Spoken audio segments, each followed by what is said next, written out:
Delaware moves to 2-1 on the season, and they beat UConn. You know what? Let that be a symbol for things to come in week 3. We could have argued about the fantastic finish for what a great day of Saturday it was. EJ Manuel, Joey Galloway, Matt Berry. We've been waiting for this week, and it did not disappoint. Let's start with the nightcap. Notre Dame and Texas A&M, a battle of heavyweights. They got into it before. You knew both teams were fired up for this one.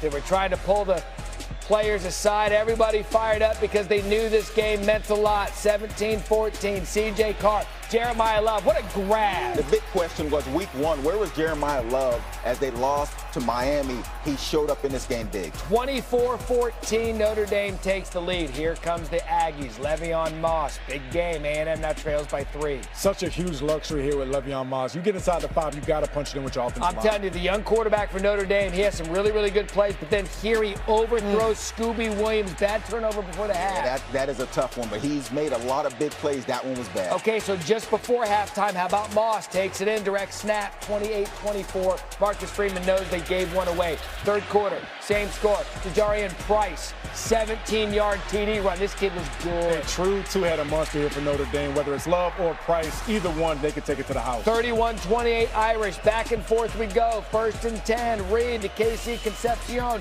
Runs out of bounds at the 10-yard line. A&M would kick the field goal. Tie the game at 31. 1st and 10 now. Notre Dame ball.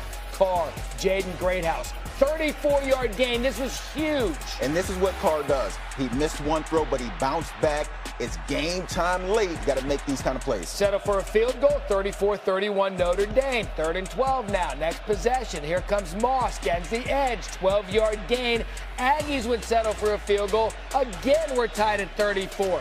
3rd and 7 now. Under 8 in the game. Carr, Malachi Fields for 20. Malachi Fields came up big today. 5 catches, 77 yards. Huge pressure right there. Oh, is it getting good? Then Love, direct snap, gets the first down. Love had 23 carries, 94 yards. This is what they need. They're a physical football team, run between the This is as good as football gets. Love, then 12 yards, crease, touchdown. Ouch. This is huge. What a run. You know what happens when you give this guy the ball? He had 23 carries, again, 94 yards. He finds pay dirt. Guys, you cannot mishandle the snap. Tyler Buckner, have another look. Goes right through. You had one job, son. His hands. 40-34. Ensuing kickoff. What happens? Terry Bussey has a crease. Cuts to the middle. Bye-bye. Bussey! Nobody left. Just the kicker. How about it? But wait. Holding. Laundry on the field. Yeah, it comes back. Yeah. Yep. So now we got to do it the old-fashioned way. A couple plays later. 2nd and 7. Reed. By the way, he took some hits in this one. Stayed tall. Mario Craver, 34 yards. Craver, 7 catches, 207 yards. A career day, also 1 touchdown. 13. This is it. 4th and goal. Nate Forkisher, are you kidding me on 4th and goal? A&M gets the extra point and wins in a stunner. Yeah, unbelievable. Marcel Reed, our 2 wide receivers, Mario and KC, just kept making plays. Nate Forkisher makes an unbelievable play. Geez, we didn't play great, but we made all the plays we needed to make to win the game. Was that the design play to get it to Forkisher on that one? Yeah, we kind of thought that's where it would go because we knew they would double the 2 slots, and so we got him one-on-one in the corner, and he came down and made a heck of a play. What does a win like this on the road tell you about where your team is right now? Yeah, it's the next step. It's the next step. We're a 3-0 football team. We got a lot of big games left. That's what it's like playing in this league, but we had to go on the road at night and beat a ranked team, and we did that tonight. Yeah, Notre Dame entered the day having won 47 straight games and scoring 40 points. This is their first loss when hitting that mark since 2016. Looking ahead now, Notre Dame just an 8% chance to make the playoff. That according to the All-State Playoff Predictor. That would be a theme on Saturday. More on that later. The other marquee game that ended up going extras. Georgia and Tennessee. Kirby Smart bringing the boys to Rocky Top. Joey Aguilar getting his first SEC start. And there was kind of a story coming in with both quarterbacks. Could Joey Aguilar in an SEC game do this? The answer early was yes. How about when you got man-to-man against Brazil outside, throw him the ball. That was the game plan. 72-yard touchdown, a 14-7 lead. and Aguilar came out slinging. Throwing with so much confidence, so much poise, pushing up in the pocket again. Brazil, 6 catches, 177 yards on the day. 21-7 Tennessee. So now you're going to learn a lot about Gunnar Stockton as well. He's down 21-7 early on the road. Get a nice high completion pass to Zachariah Branch. Let him do the rest. Yeah, look at Branch run. That's the way you draw it up. Block the 2 outside guys. Branch, you beat the safety in a foot race. They got it to 21-17 at the half, so they clawed their way all the way back in this game. Same score. Georgia looking 3rd and goal. Josh McCray rumbles in. Georgia now on top, 24-21. Uga comes all the way back. Now near the end of the 3rd, Tennessee down 27-21. Aguilar up for Brazil again. Hey, man coverage outside. Unbelievable. 50-50 ball. Call it 90-10 ball in Brazil's hands. I mean, catch. What a day. Tennessee up 1. Now in the 4th. Vols trailed by 2 after a Georgia field goal. Aguilar, I mean, look, he did all he could for his team. This to Braylon Staley. Tennessee grabs the lead. Yeah, that's a busted coverage. Aguilar, 4 touchdown passes. These quarterbacks were going back and forth. So 35-30, 4th quarter. Stockton fumbles the ball, and Tennessee recovers. Feels like it's Tennessee's game right here, It right? absolutely does. Huge play by the Tennessee defense. Again, getting pressure, knocking out the football. You think this game's over. They get the field goal, 38-30. This is when you're going to learn a lot about Gunnar Stockton. Little by little, Dylan Bell gets back to the line of scrimmage. That's going to be a 4th down, 4th and 6. This play right here. Big time throw. Wow. This is on 4th down. Wow. You can't throw it better than that. Outside shoulder of the receiver, defensive back can't stop it. 2-point conversion to tie. Stockton, Branch, Georgia ties it up at 38 apiece. Tennessee with the ball, under a minute left, chance to win. Deshaun Bishop bounces it outside. They're getting to the field goal range. This drive was executed perfectly. It was executed perfectly. You would assume the kicker's over there getting primed up, ready to go. And then they get a false start. And this matters because the kicker knows he has it just puts more time for him to sit there and think about this field goal. Max Gilbert for the win. Oh, pushed it right. Oh, no. He knew it as soon as he kicked it. He did. All right, let's go to overtime. Georgia down 41-38. Nate Frazier, like a boxer, peels off. Gut punch for Tennessee. Then McCray just muscles his way in there. McCray comes in, cleans up the dirty work right there. Powerful back, pushes it in, offensive line straining. And on a day where Tennessee wanted to snap that 8-game losing streak, Georgia says, nope, we're going to make it 9. How stubborn was that, running it in overtime to win this game? Yeah, I'm really proud of this team. Tennessee deserved to win this game. We didn't play our best game. I got a lot of respect for the way they played, but these kids I got, man, they never quit. They never quit. A lot of naysayers out there about Gunnar. I thought he played his tail off today. Didn't play real well defensively. Give Tennessee a lot of credit.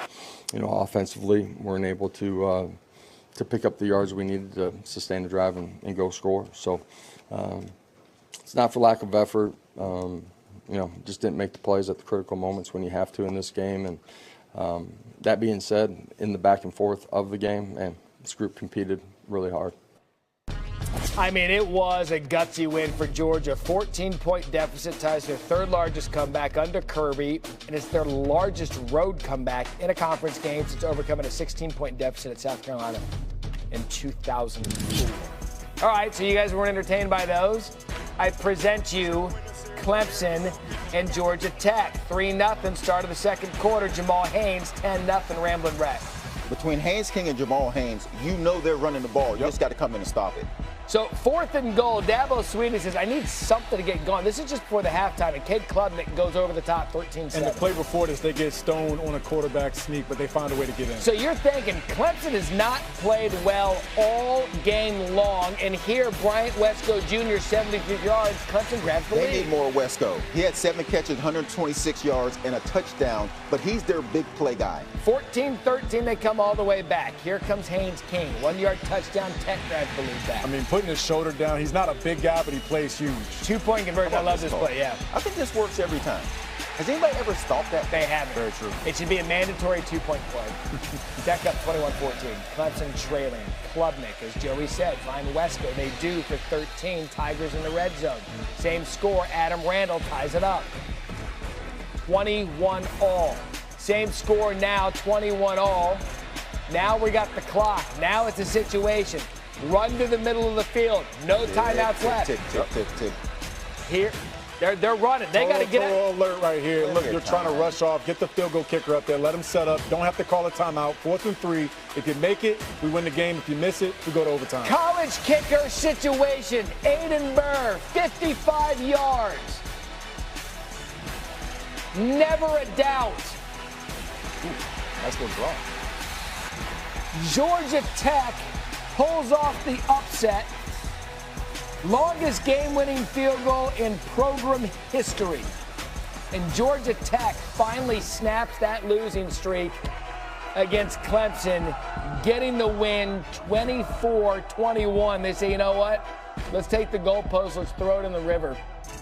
They, too, snap a 9-game losing streak. What a win. How hard we've worked this offseason, fall camp and all that. I mean, this is just what we expect nowadays. You deserve these moments here at Georgia Tech. You deserve it.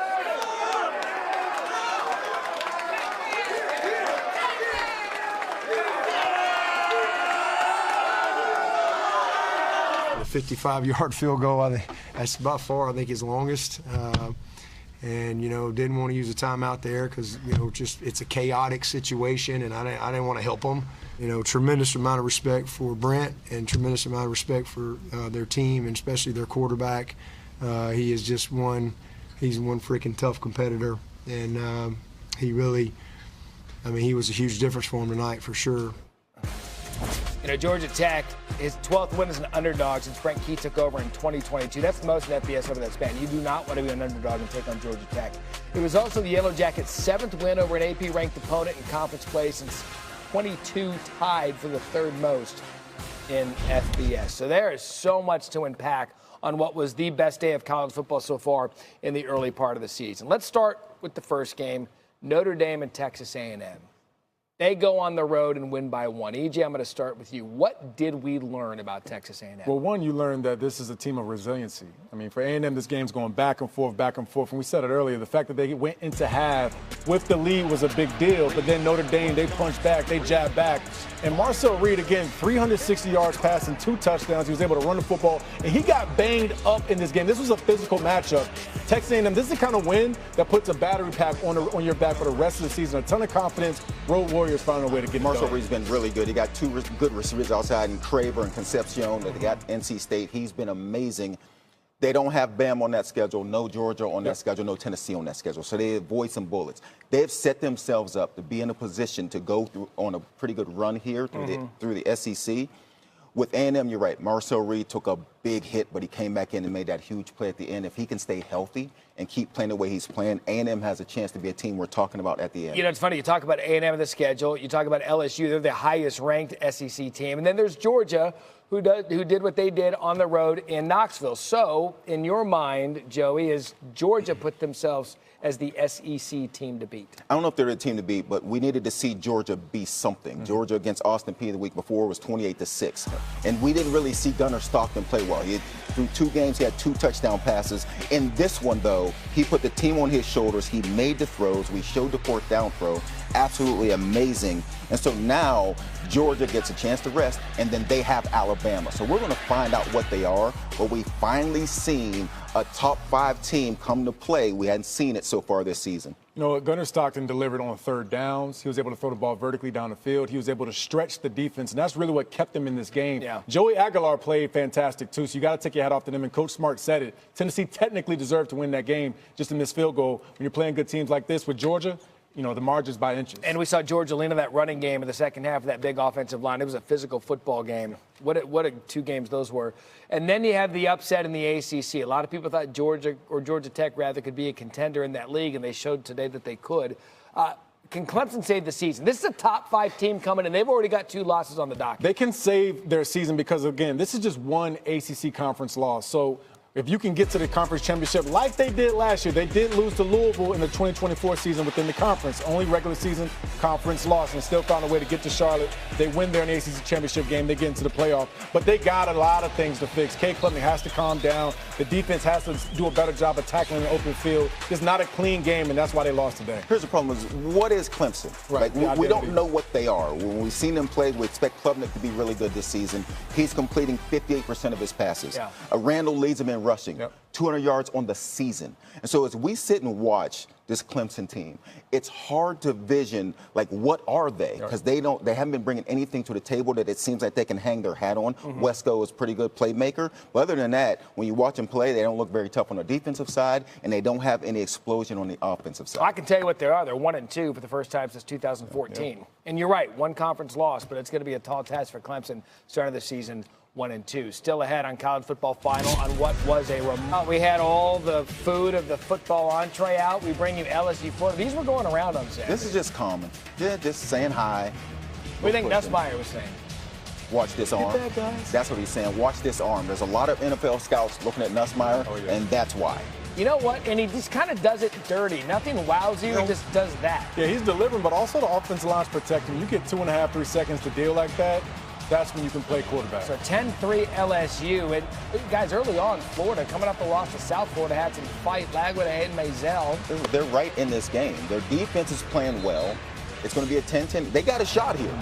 Speaking of Mazel, does it again, this time for the touchdown. And look, this was big right there. 3 minutes right before the end of the first half. You get a score right there, you're tied up. Guys just went up at 10, same score. Nice catch by Mazel just before the half. And, you know, yeah. I mean, telegraphing. These are really bad interceptions. I mean, and this is just before the half. It yields 30. I mean, they get a field goal out of it. And then they get a field goal out of one interception. And then Deshaun Spears does that. I'll tell you what, LSU D coordinator Blake Baker has done such a great job pressuring, but also having underlapping defenders, and that's why picks happen like this. Hey, ER. I mean, that is just a bad. Telegraphing his reads. I mean, seriously, though, you would never believe that Florida had more yards, and Florida had the ball 15 more minutes than LSU in this. Bagway had 5 interceptions. Well, but look, this is a no-no. Anytime you scramble, you can never throw back across your body.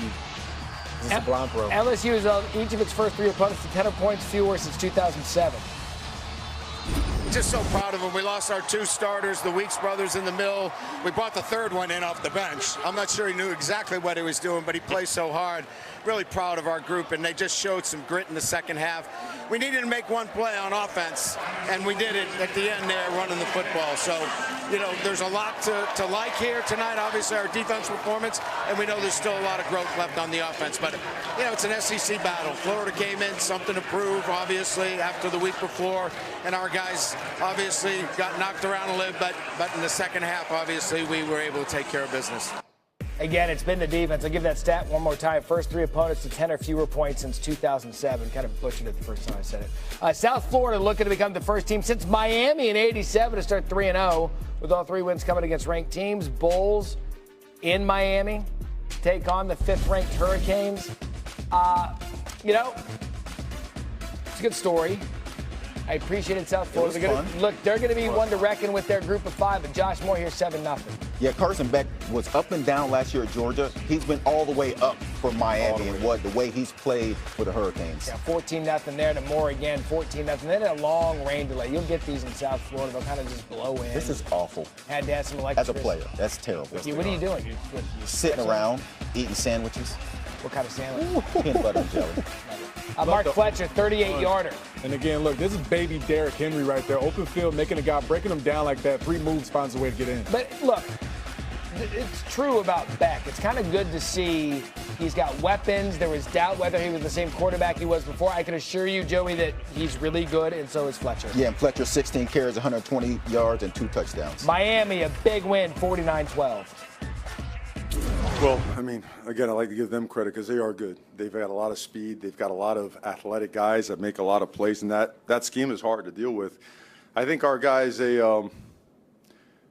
didn't want to be part of the narrative of, you know, somebody else's success, stepping stone kind of season. You know, that's been the story all week. And, you know, there was a lot of motivation going into this thing besides the fact that they were a ranked football team, because I have a lot of respect for their coaches and their players. But it's an in-state game, and those things you have to play at your very best, because you're never all the way out of these games.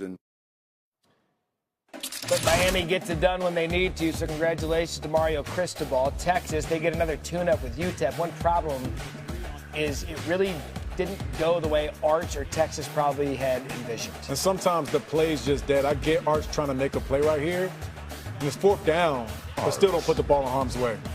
Can't do it. He did find Ryan Wingo here for the touchdown. He's 11 of 25 for 114. He also, that's 44% completion. They did win. But I felt like he pressed some tonight. He knew he was missing some throws that I think he's comfortable making. And then, you start, skipping reads and scrambling and relying on his legs too much. And that's always my caution, is that when you have a little success with your legs, then you start to rely on your legs, and then we're out of scheme, and now we're just playing athlete football. And athlete football can get you so far, but sooner or later that catches up with you too. Up and down Saturday for Arch. I mean, he finished strong. He completed 7 of his final 10 throws and a touchdown. They face Sam Houston next week, Joey, before beginning SEC play October 4th against Florida. Yeah, we just haven't seen him look like the Arch Manning we expected. Plenty of time left, though. There is time. Plenty of time. But you are right. It has not been great thus far. You know who has, though? Diego Pavia, Cedric Alexander, and Vanderbilt on the road against. Moving up in the pocket and keeping the play alive. Cedric Alexander also making 2-3 guys miss. I mean, this is 11th ranked South Carolina, and Pavia is just slinging it. Vandy dominated this game. They looked like the ranked team in this one. It wasn't like they snuck up on them. They just dominated the entire time. It got worse for South Carolina because Lenora Sellers takes the big hit. You have a look right there. He was 6 of 7 to that point. He would not return. Luke Doty would take over the rest of the way. And at that point, Vandy just took off. Yeah, and again, Vandy being able to run the football, the offensive line opening up a crease right here, and then the pure speed. Lashner, 44 yards for a touchdown. Largest win over a ranked team since 1955. I don't know if I'm reinventing, but I'm inventing. I'm learning because I'm still new at this. But hey, tonight's about our team. It's about our players, our coaching staff that prepared them the right way. It's a good South Carolina team. This is an excellent environment, and I'm just really proud of them, and I want the story to be about them. Story is about them, Coach. Great start to the season. The story was about Alabama week 1, one they would like to forget. But, gentlemen, they finally had a game against a worthy opponent on paper in Wisconsin, and they did their thing. And Ty Simpson threw this ball, 4 yards maybe. Yeah. He's going to get all 75 of that on his stick. Quarterbacks just get the benefit of the doubt. It was good to see Ryan Williams kind of come out of the shell a little bit. And, Joey, that's why you guys make the big bucks. So, again, Williams getting activated. This is a huge key for this Alabama offense. This guy has to be wide receiver 1 for the top. That's what we saw last year out of him. 5 receptions, 165 yards, 2 touchdowns. First Alabama player with 150 receiving yards and 2 touchdowns since Jermaine Burton, 2023. Let's check in on Ohio and Ohio State, shall we? Kind of a sluggish start for the Buckeyes. This one's a little closer than people expected. And then Julian Sayin, just throw it to him, will you? Yeah, Sayin was 25 of 32 for 347 and 3 touchdowns. And you find Jeremiah Smith every now and then. Jeremiah Smith had a big one as expected, the end around in a 17-yard score. I mean, look at this guy in space. 6'4". That's a lot of space and a lot of blockers. Absolutely. There's nobody to block. Cleaned it up a little bit. Fewest points allowed through the first 3 games of the season since 1975 for Ohio State. Penn State continues their soft schedule to begin the season. Play anybody? That's what I'm saying. I don't know. They get a week off and then they have Oregon. So the fun is coming, but we haven't seen them play anybody yet. By the way, that backdoor cover from Villanova, that hurt some people. That was an all-timer. Help me. They scored in the last play of the game. This one too now. So Oregon out of the bye week, off of the bye week for Penn State coming up. They kind of look, it's a 9 a.m. Pacific kick for them when you kick at Evanston at 11 a.m. Didn't hurt them. Not at all. Didn't look sleepy to me. 34-14. That 14 points hurt some people. Yeah. Back-to-back ones. How about Luke Altmaier in Illinois? They have Indiana next. So we're going to see Illinois have to play a pretty good schedule. We haven't seen Indiana play anybody either. Yeah, so no, the fun's coming. Well, yeah, when you get through the first month of the season, you're starting to learn who's who and what's what. What about Michigan that Biff Poggi in for Sharon Moore serving his 2-game suspension? I don't think it was going to matter against Central Michigan. And I tell you what, they looked pretty good. Bryce Underwood did. Tell you what, who's who? I mean, Bryce Underwood is a dude. Again, 3 games in, balling like that. Still ahead. We haven't even talked about how good this game was. Fourth quarter, Pitt leading 17-14. Opportunity, Eli Holstein to Raphael Williams Jr. Pitt a 10-point lead late. Late in the game, the way this game was played, it felt like, okay, it's Pitt's game. Yep. So West Virginia would get a field goal, and this is with seconds remaining. Nico Marchiol and Grayson Barnes were headed to overtime. In overtime, Ty Edwards punches it in to take a 31-24 lead. Final chance for Pitt. 4th and 20. Eli Holstein. 4th and 20 is tough. It is tough. It's even tougher when you do this. Not a lot of plays for 4th and 20. What do you call them, 4th and 20? Especially not that one. ER, is that what you got? An emotional Rich Rod in his return to the rivalry. I'm so happy for our kids, for the state of West Virginia. What does this mean, Coach? State of West Virginia. We got a lot of grit. We got a lot of hardworking people. Don't ever quit. Don't ever quit. West Virginia Mountaineers, don't ever quit. What do you think made the difference, Coach? Just kept playing. The longer the game's going to go, the better for West Virginia. God bless the Mountaineers, and God bless West Virginia. He's excited. I love it. By the way, they lost to Ohio last week and came back. Yeah, it's emotional. That's why he's so excited. Tough week, absolutely. Oklahoma in a routine game at Temple. Is anybody have more fun than Mateer, watching Mateer play this season? I saw him do a jump pass earlier. Oh, this is I think big, he did 2 of them. Yeah, this is a pretty big cool. shot sheet for Oklahoma Temple. I mean, Temple's 2-0, playing at home against Oklahoma. Yes, sir. Battle In the link. of undefeated at the link. That's Torrey Blaylock. Blaylock had a big one, 14 carries, 100 yards, 2 touchdowns. And watch the speed. Are you satisfied with his highlight? Pretty good. Oklahoma kind of with a big win against Michigan. You go to a hostile place. Oklahoma gets Auburn next, though. Big That's game fun. there. That's the There's Jackson big game. Arnold reunion. Yeah, that's Former gonna Global be quarterback. fun. Now playing for Hugh Freeze. Hey, another fun one on Saturday. A lot of offense. Take the over. Trinidad Chambliss take the over. Replacing injured Austin Simmons. He looks good. Ole Miss takes a 14-7 lead. Later, Arkansas would go back and forth, tying it at 14. Mike Washington Jr. This is a huge run. And again, the offensive line paving the way. Washington Jr. with the pure speed. The race to the touchdown. So Chambliss is on the sideline with a hand injury. We talked about this. Austin Simmons, he's fighting through an injury as well. He can barely walk, he's so injured, but he comes in and finds a wide open Harrison Wallace III for a TD. Yeah, something to make an injury feel better is wide open wide receivers in the end zone. Yep. I mean, the over hit in the first half, didn't it? It did. This Chambliss kid's an amazing story. Coming up from the level that he played now in the SEC and leading that Ole Miss offense to a big win over Arkansas. This is a tough-fought game, 41-35. Speaking of tough-fought game, I'm guessing Iowa State didn't think playing Iowa last week, so it's a little bit of a letdown. And they're on the road in the Sun Belt against Arkansas State. Arkansas State came to play. They kept this game close, but again, Rocco Beck just so consistent, putting the ball up on the platter. There were a lot of weird road games for power. You don't like ranked teams going on the road to lesser opponents, I guess. That seems to bother you. It is dangerous, though. It is. Iowa State, they survived the danger, 24-16. Utah, Wyoming, Devin Dampier. Good look here for the touchdown. Finding J.J. Buchanan. 3-0 in the first half. Dampier's another weird road game. Utah at Wyoming. Why not? Who's signing? Wyoming's nice. You been there? I gotta go. You've been there.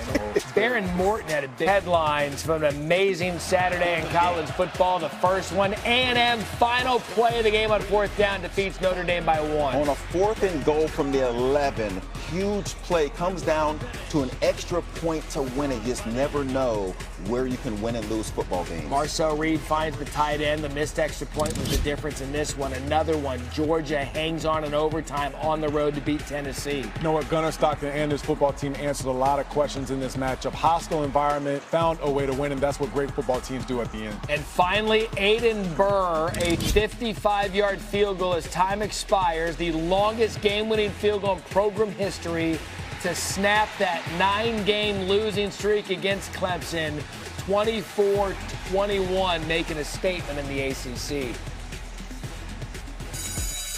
Week 3 final exam. Joseph Scott Galloway, our pupils. Eric Rodriguez Manuel Jr. I am Dr. Barry. Class, welcome.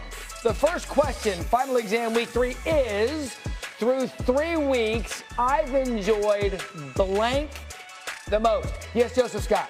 How about the upsets we've had? We've had some big games, and we love when top-ranked teams play top-ranked teams. But we've had some amazing upsets. Yeah. Florida State early beating Alabama. People questioning what Alabama is. USF beating Florida, and then USF also beating Boise State. They were on a run there. You look at some of these great games early, I've loved the upsets we've had. And Joey, I've really loved the play from Carson Beck, the Miami quarterback. He's been outstanding. 340 yards passing today against USF. Also 3 touchdowns, 82% completing the football. But you know what, guys? The favorite stat that I have, he's only been sacked twice off of 83 passing attempts. Last year, that was different when he was at Georgia. He's seeing the field. He's protecting himself. He's getting the ball out. Carson Beck is playing at an elite level. It is good to see through 3 weeks that Carson Beck, kind of a resurrection from what we saw a year ago. Okay, it is time, class. Extra credit. Yes, Eric. All right, so I'm going Alabama. Look, the Tide is back rolling right now. Todd Simpson, their quarterback, playing very well. Again, look, they respond off that week 1 bounce at Florida State. They come back, excuse me, they hang 70 points against ULM last year. And then the other part, you get Ryan Williams going today. 5 catches, 165 yards, and 2 touchdowns. He is going to have to get activated for this offense to keep rolling. Joseph. How about the backyard brawl? West Virginia against Pitt. It's a great one. West Virginia is down 10 with 9 minutes to go. They fight all the way back. They're down 7 at the end. They go on a 9-minute drive. 13 plays, 87 yards. They literally scored 11 seconds on the clock.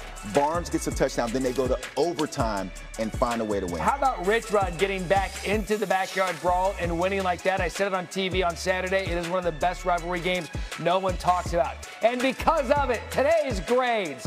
Joey, great pick in the extra credit. I definitely got an A. You got an A. Come on, ER. I got an A. You can't. We don't both get an A.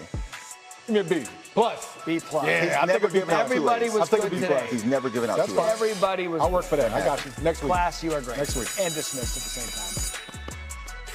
And it's usually when we can move forward to week 4, what to watch for. Game day headed to Miami for Florida-Miami. What do you like in Oklahoma-Auburn? Look, this is going to be a huge matchup for Jackson Arnold coming off last season. A lot of questions about him as a quarterback, but playing really well in Hugh Freeze's offense at Auburn. Illinois-Indiana. Finally, the Big Ten is about to get into their schedule. We hadn't seen many games in the Big Ten. We're finally going to see some matched opponents playing each other. Cannot wait for week 4 already. But you know what? Before we move forward, you want one in your wallet. You just don't want one from us. And that even means when we have to give one to someone who doesn't know their ABCs. You have 2 guys in the same gap. There's an A, B, B, C, and a D gap, and you have to be gap sound. Well, that Florida State jumped right out of you. A, B, y'all know what I C, mean. D, E, F, G. Did you run no huddle in college? Absolutely, all the time. Joey played when it was grainy TV, so we know that he huddled up. South Alabama and Auburn. Jackson Arnold, we talked about his big game next week. Cam Coleman, 32 yards. Yeah, Cam Coleman getting activated in this game. Building confidence between these two is going to be key all season long. He's got a big one next week against Oklahoma. Richmond and Bill Belichick, North Carolina. Gio Lopez to Jordan Shipp. Yeah, DeMond Jones had a big day running the football for North Carolina. 14 carries, 148 yards, and a touchdown. And a win for Belichick in North Carolina, 41-6. Duke and Tulane, good story here. Darian Messa played against his former team. Tulane, he went to Duke. I presume the payday was nice. But it was Jake Retzlaff, the new quarterback for Tulane, via BYU, that had a nice night. Pretty sure Coach Summerall said, there's no way y'all let this guy come back and get a dub. Retzlaff taking over. Boy, what has happened in Blacksburg? What is going on here? ODU went into Blacksburg and laid an absolute beatdown on the Hokies. It was 28-0 at the half, and that was the game. Yep. Virginia Tech had no answer for anything ODU did. Gladden Abdul-Rahim there, 13-yard touchdown, 45-26, the final there. There's rock bottom there for Virginia Tech. USC. Big fella. Big fella. Look at my guy. Look at the big man. Picking him up. 6'6". Putting him down. Get him in the tight end room meetings. I want a package for That's him. going to be on the draft tape. That's a big play right there. 33-17. Look at that guy. Oh, yeah. You want it in your wallet, you don't want it from us. She is open-mouthed snoring at the game. Patrick Mahomes thing. It's getting a little weird. I thought he told him, watch out of nothing. Here's the best one of the year. The duck mascot's head fell off. That's $1. All right, I'm calling NC State Wake Forest the other night, and I'm sitting there thinking, we're looking at the field, we're like, guys, what's all the smoke on the field thing? A food truck at the stadium literally behind the stands caught fire. I saw this during the broadcast. That's one way to advertise. Right. Look at this. He's getting the smell out there. Wood fire grill is what he's saying. You know what I mean? He's trying to tell him we're grilling over here. Tyler, oh no. Tyler This just can't happen. I mean, if you're the coach right here, what do you say to this guy, Joey? Look how wide it's like he tried to step out. What the heck are you doing? They almost got a safety. They did. The next play. That'd have been $2. True. All right, Jalen Henderson. His own guy sacked him. This is a heck of a play by the free technique. Really knocks him back, though. Literally, I mean, this is like a double sack. This should count as 2. 74. Getting driven back. Hold on. It's like a butt tackle. Okay, what are we doing? Wake up, man. Why is sleeping at games become an epidemic? I just don't understand how you can be asleep in public. Dude, like that's like a There full was a weather delay. That's a full airline sleep. Oh, yeah, no Raining question. makes people Head sleep. to the side, slobbing. Oh, come on. Come on, man. Harrison Wallace. It's only He 6 looks really sweet right up until right there. Right there. You got to finish it, right? How do you miss the whole bucket? All right, if your job is to do the push-ups when your team scores, should you be able to finish the push-ups? That has to be a requirement. Look at this. He tried, though. He tried. Look the girl on the right. She's disgusted. All right, so this isn't the play that's $1 or the late hit. Whoa. What happened here, Joey? Brian Kelly, keep your head on a swivel. You were too early. Oh, my goodness. Helmet shoulder pass, coach. Second time this season, from the worst to the best. Top plays from week 3. And the most coveted individual award in all of sports. The college football final helmet sticker for the best performances on Saturday. Great Saturday. Let's celebrate it with top plays. Number 5, VMI trailing Bucknell. Julio character. Went up and snatched it. Give me that. My. There's 2 defenders and he goes up and snatches Tell me, it. this is a quarterback's best friend because in film, the coach is going to tell you not to throw in double coverage, but he makes you right.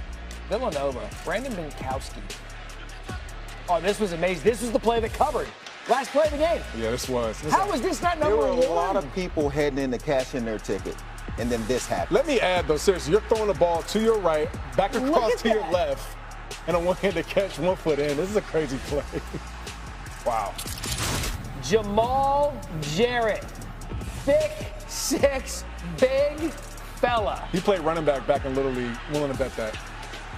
Yeah, he comes with some attitude. Let me help you out. Pushes somebody that's running Very by. natural. Watch him push the guy. Here we go. Get out my way. Watch out. That's an athlete. This is, I mean, seriously, this is a great play. Those guys, what, 320 pounds probably? It's going to be on this draft tape. Number 2, Weber State. Oh, did we have a field goal attempt that was a fake? Look at this. 69, baby. Whoop. Oh, look at it open over the left side, yeah. I don't think it's better than... The kickers were in 69. I love it. I don't think it's better than the Villanova catch. And our top play, Memphis, Brendan Lewis. Brady Cluse.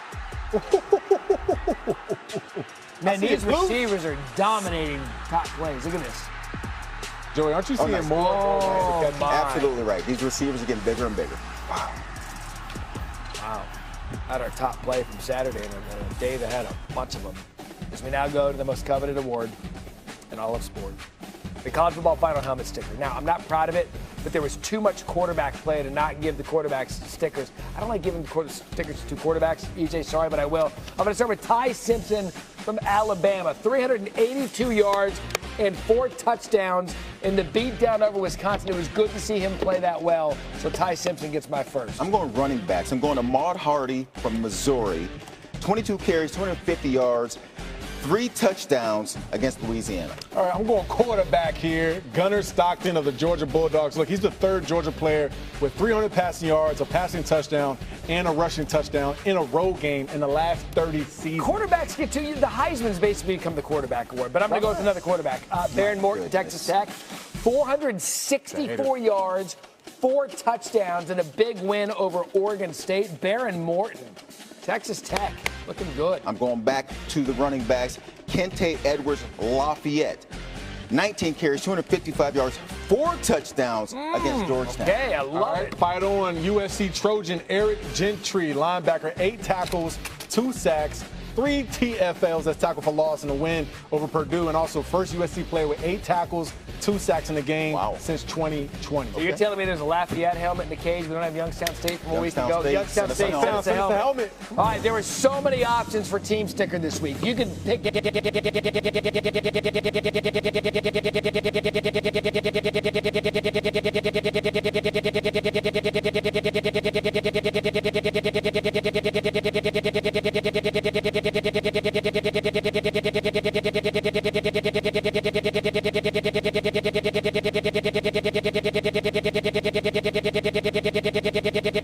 If you are lucky for you, we'll be here as well.